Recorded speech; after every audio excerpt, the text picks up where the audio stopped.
Thank you so much for having me on your platform. Teaching was always by choice for me. It was never by chance. So it started way back, 15 years back, where I started as a teacher. And I felt that the knowledge and skills that I had, I could definitely pass it down to the students who are the nation builders. So that's where my journey started. I left my lucrative, career in corporate because I always wanted to teach. And over these 15 years, I have grown as a published author. I have been, in layman's perspective, you can call it the auditor for IB schools in the Asia Pacific region. I have been an examiner and I'm myself a certified career counselor. So I feel that I have, I have the knowledge which I can impart to the students. So I can definitely help shape the nation. And that's why I'm here. So coming to Amrita International School, I was very fascinated by the vision of the school, which talks about every child being a winner. And I always believed in that. So I somehow resonated with that vision. And that's how Amrita came to me. We are going to be a continuum IB school, and we also run ICSE curriculum parallelly. So that's what we are.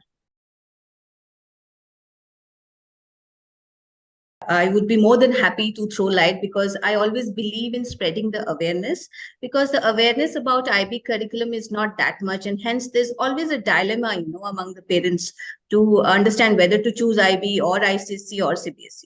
So I would not demean any curriculum because I personally am from a CBSE background when I did my schooling.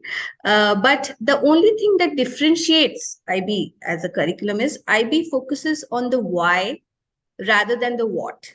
So the content definitely is there everywhere.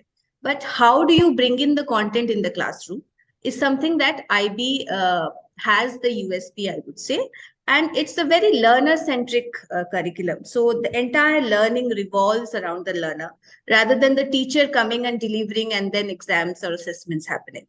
Right? That is one thing. Secondly, it's a very well-balanced curriculum. So you have a wide range of subjects offered in humanities, offered in sciences, offered in commerce. So a student can choose from multiple curricula. Have you ever, thought of studying bio along with history? No, right? So Yeah. that room or that kind of a liberalism is given in IB curriculum. So ultimately, there's wide career options, and the child is more prepared to face the world. Yeah, so this is a very valid question. And in fact, all parents ask these questions when I interact with them. So to give you some stats about it, the Association of Indian Universities has already accepted the IB as, 10 plus 2 or, plus 2 levels of the secondary education. So that is one, validity that yes, the rigor and the challenge of the curriculum is equivalent to the 10 plus 2 of the secondary education. Secondly, coming to the whether a child would want to go for medicine. So for Indian context and certain countries like Finland and the like, the IB has given the permission that they can study all the three sciences. So for example, a child is wanting to appear for NEET, right? So the child has to study physics, chemistry, bio together.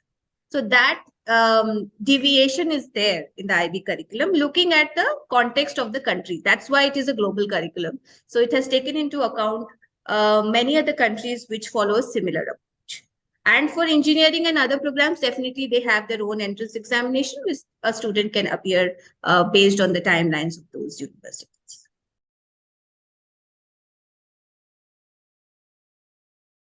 Definitely, wherever there is a change, there has to be some kind of initial, settlement period. So similarly, it happens if you shift from a national curricula to IB. Now, it's not difficult or not impossible, because in the past I have had a lot of students who have come from a CBSE curriculum. They have done their grade 10 in CBSE and have moved to IB. The reason why they move to IB is it prepares them more for the real world. So I'll just talk about a recent study in LinkedIn where employers focus on skills like communication, research, critical thinking, plus I would say self-management. So all those skills are a part of the day-to-day learning in the classroom of an IB school. So it's not that only in teaching learning, it also becomes a part of assessments. So that way, you don't have to, so they will definitely get a leverage when they go and face the world, whether it's university applications or whether it is,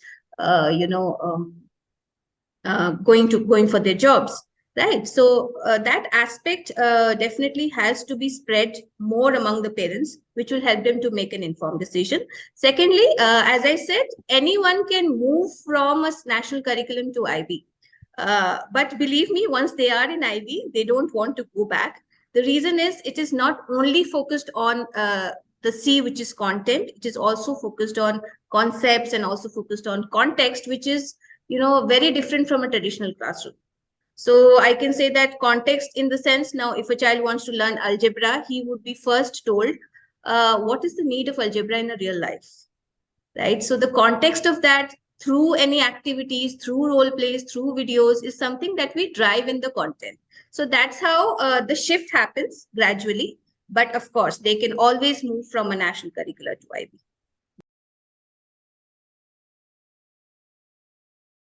That's a very interesting question, I would say, because yes, there's a lot on the plate for an IB student. So where does this yoga and meditation fit?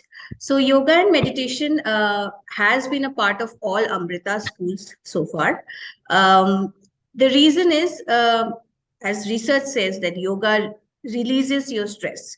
So since the curriculum itself is very challenging and rigorous, there could be situations that a child is a little is shying away from facing the stress that is coming out of the curriculum, right? So yoga, being a part of the daily routine, would help the child to build the immune system, because health is important. Otherwise, if you are not healthy, you can't study, right? Absolutely. So that is one thing. Secondly, meditation helps the child to refocus. Suppose there's a deviation and there's a lot of work which happens, because it's not like the day-to-day assessments that happen. The assessments are very varied. So the child has to really build on the research skills, on thinking skills. Now, if meditation and yoga is a part of your school's day-to-day routine, you are gradually building the child holistically. You are trying to help the child in facing the stress, releasing it out, and then moving forward.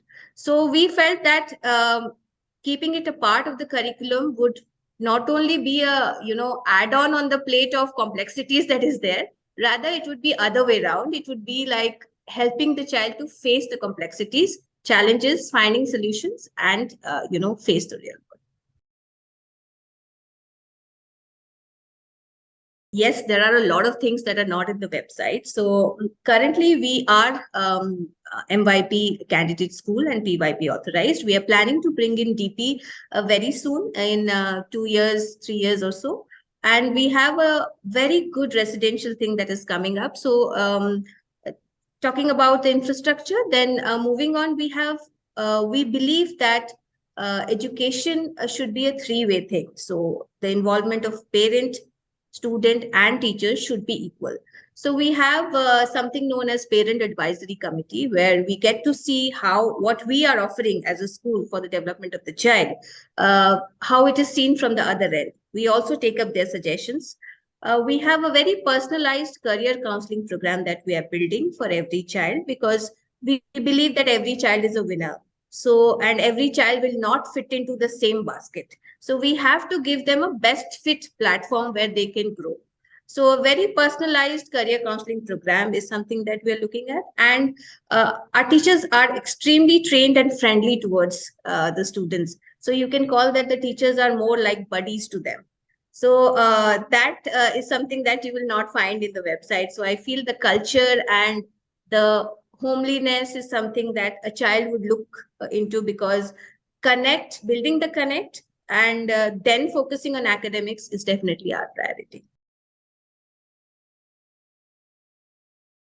Yeah, so once the student or the parent visits the website, they will find some contact details, whether it's email or phone number, where they can connect with our admissions team. They can book the appointment, have an interaction, come for a school tour, see the facilities and all. And we also have, the segment heads or the coordinators of different segments talking to the parent, because yes, we understand there will be certain tests and all that is there, a part of admission process for every school.